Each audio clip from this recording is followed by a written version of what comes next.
a man with diary of ideas and constitution of actions. Кто-то говорил, что терапевт это тот, кто имеет диарею идей и закон действий. So today, through this session, we go with otherwise. He is also having a lot of actions. Homeopathy, the leader of therapeutics.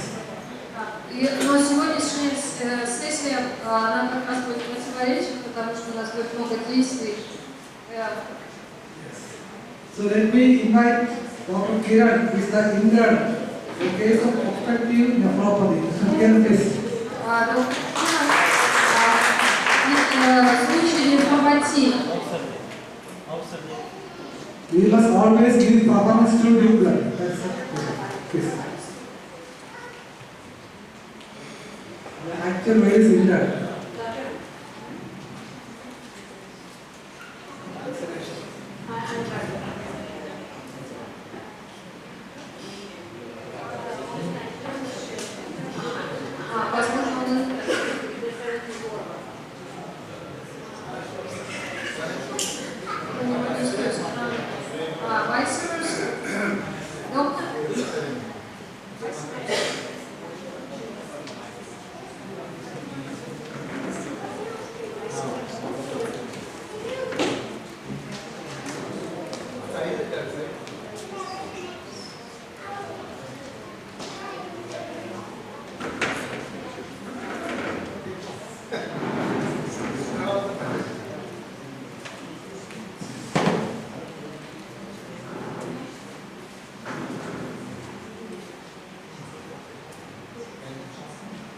Please proceed.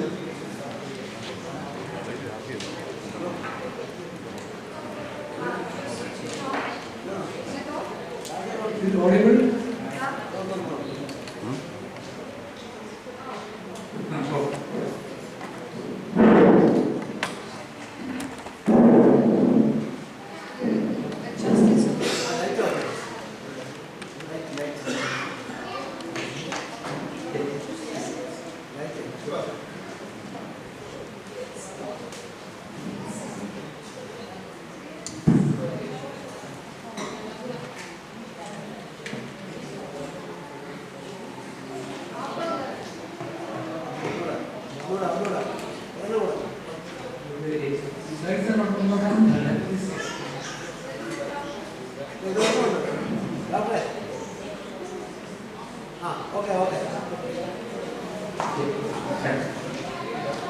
So, I would like to thank Ifph for this opportunity, and today I am going to present a case on obstructive nephropathy.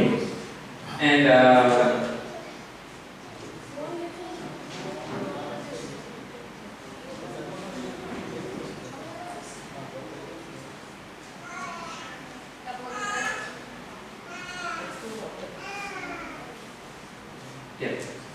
So this was a case I was assisted with my professor, and during my final year. And to begin with, our first aphorism, that physician's high and only mission is to restore sick to health, to cure as it is termed. So as a time limit, so I am just skipping this. So, going to obstructive nephropathy, this is a structural and functional hindrance to normal urine flow, and sometimes leading to. Excuse me, doctor. Can you please make some gaps in between for my translation? So, значит, это обструктивная нефропатия. Он начал с цитаты Галимана, что должен делать врач, но сразу быстро перешел, чтобы сэкономить время.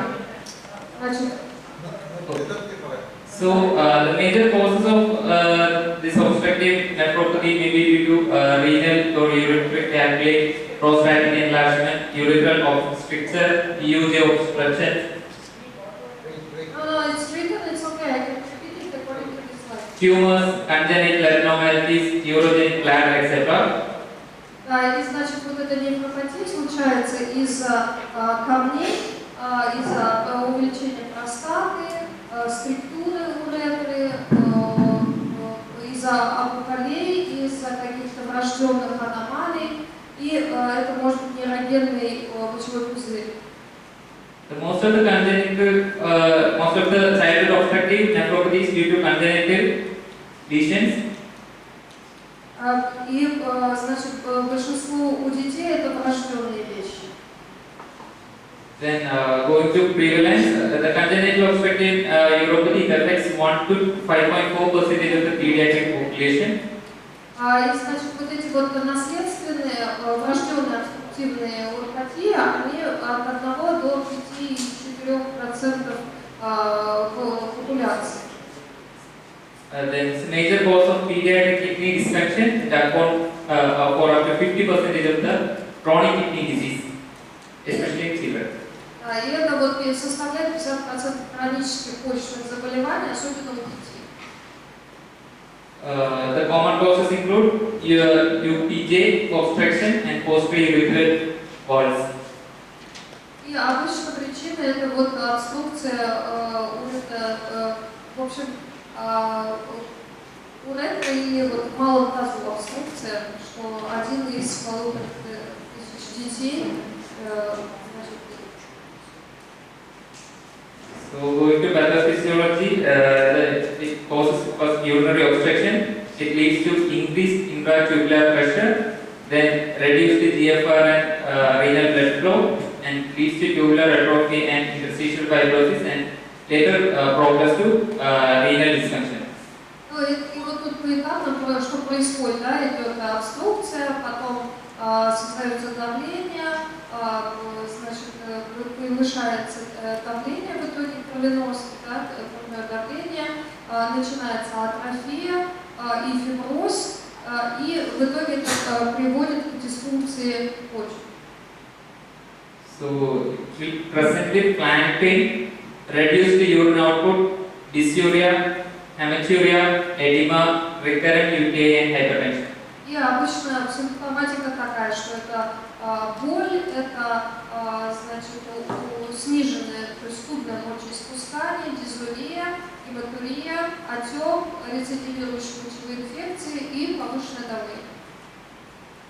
Then what are the investigations we should do for these symptoms? And these include routine urine, USG, abdomen and KUB, CT, MRI, and maturing cystourethropathy.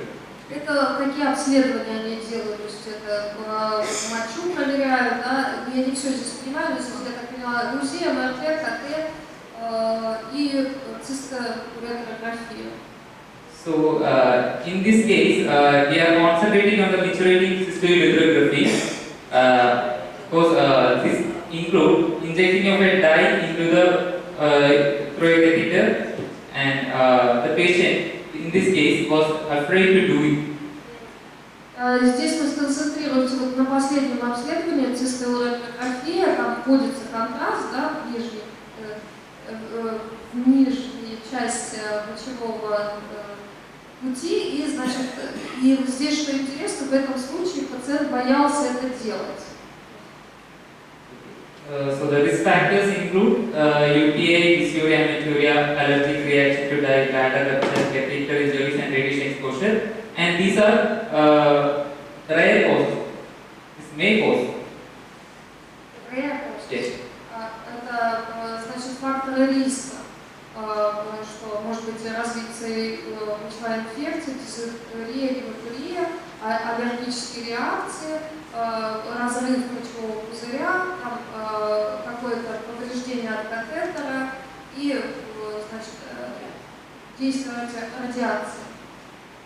So moving into the case, so a female child of 6 years was presented with lower abdominal pain 6 few days and burning sensation while passing urine and sensation of incomplete emptying of bladder and decreased urine output and frequent micturition, especially at night.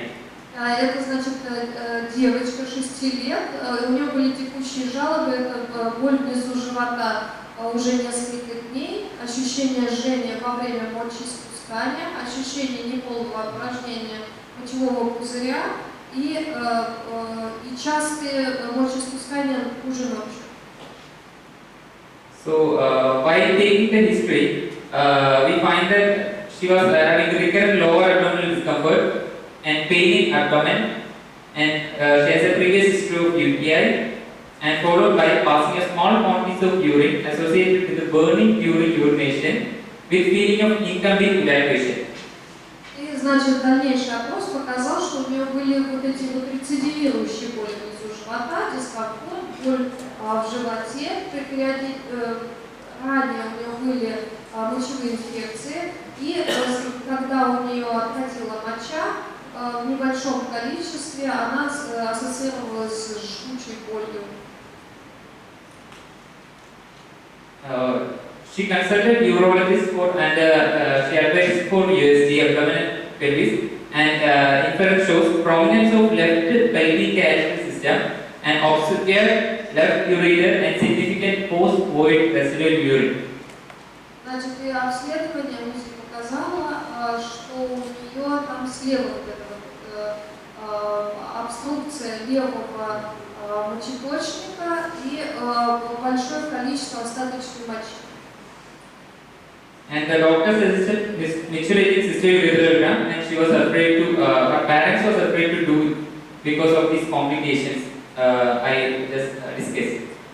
И вот доктора рекомендовали сделать цистеуретрограмму, и ребенок боялся этого делать. So we had done a routine urine check, and there was no abnormalities. Сделали анализ мочи, не было никаких отклонений. And the USG shows a left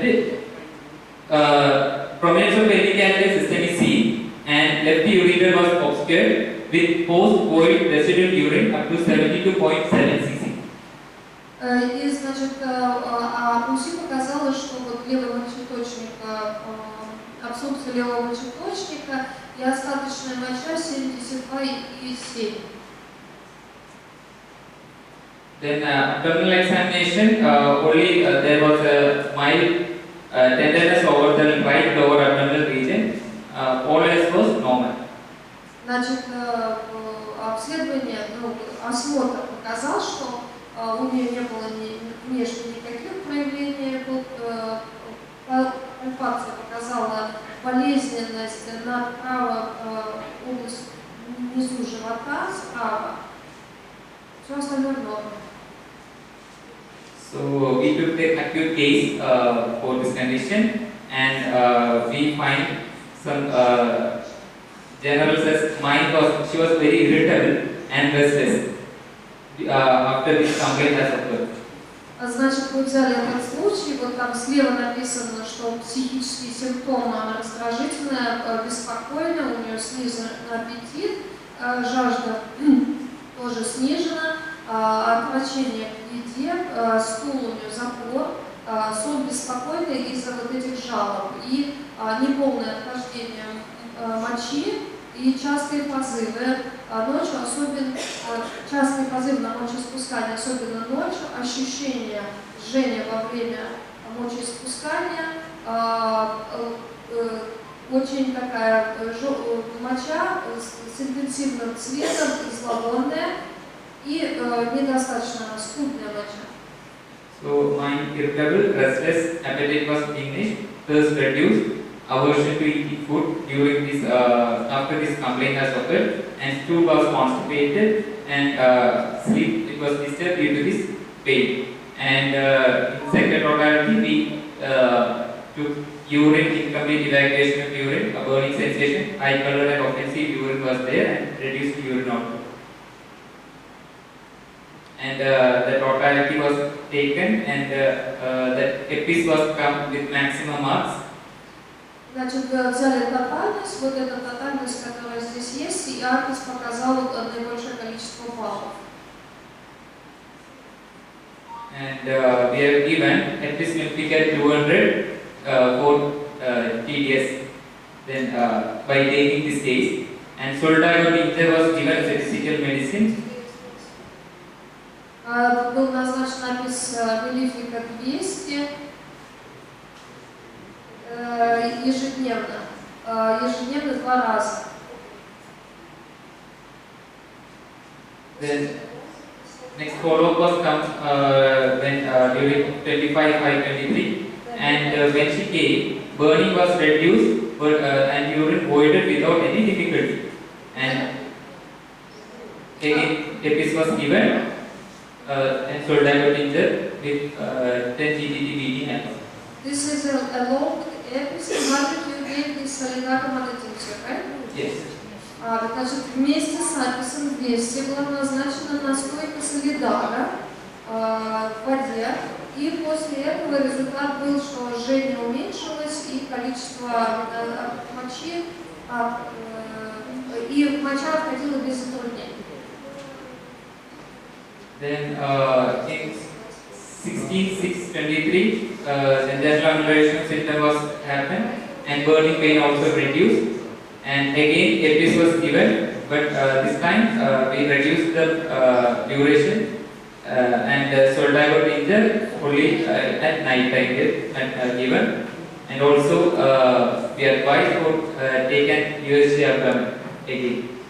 Значит, я так поняла, повторили вот этот апис 200, и также солидар настойку, общее улучшение симптомов, и жжение тоже уменьшилось, и рекомендовали сделать УЗИ.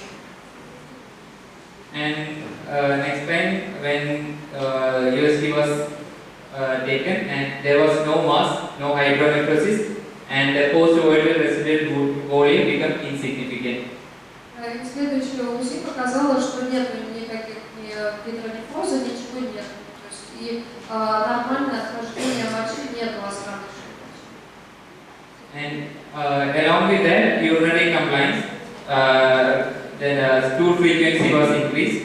She was having constipation, and appetite increased, and abdominal pain also reduced. И вместе с этим мочевые жалобы прошли, частота стула тоже увеличилась, аппетит увеличился, и боль в животе уменьшилась.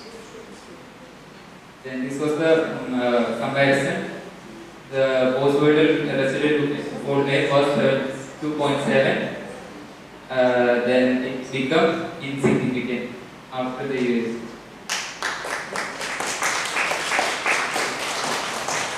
So we have done a Monarch scale, and Monarch scale of 9/13 was 13 got, and it concluded that EPIS was acted well.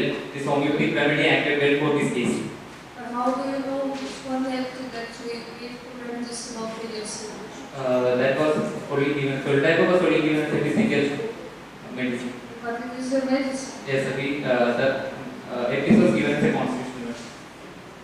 Я говорю, а как вы узнали, что он говорит, апис сработал? Я говорю, почему вы считаете, что это апис сработал, если вы дали два лекарства одновременно? Он говорит, на материальном уровне дали солидар. Я говорю, ну так это же тоже лекарство. Он говорит, апис был назначен как процессуальный препарат.